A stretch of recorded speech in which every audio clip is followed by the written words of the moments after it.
one way to make sure that you have an awesome sounding mix is to make sure that you have your production right first. This song hasn't been mixed yet, but as we go through, you'll see how the production actually makes the mix so much easier by adding these few elements in first.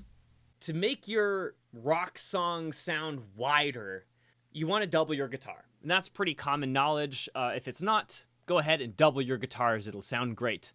And then usually they get panned hard right and hard left just to make that wide image. So here's kind of my guitars that I have just on the rhythm here, and you can hear it sounds big. Here they are in context.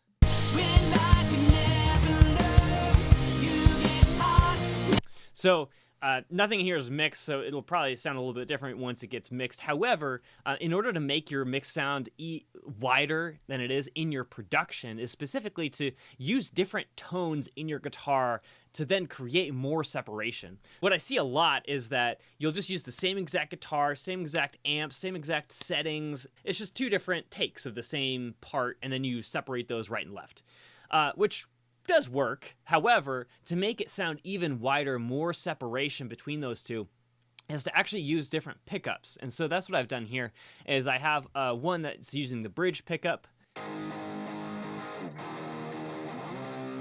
and then I have one that's using the neck pickup of the same exact guitar. I did use different amps on this too. So you can tell that one's just like a little bit more meaty. I actually, later in the mix, I actually EQ'd those to sound a little bit more similar in terms of like their tone and just overall balance. But when we're actually looking at the production here, it's nice to have either use different guitars, different amps, just something to make those guitars distinct enough to actually make the mix overall sound wider than it really is.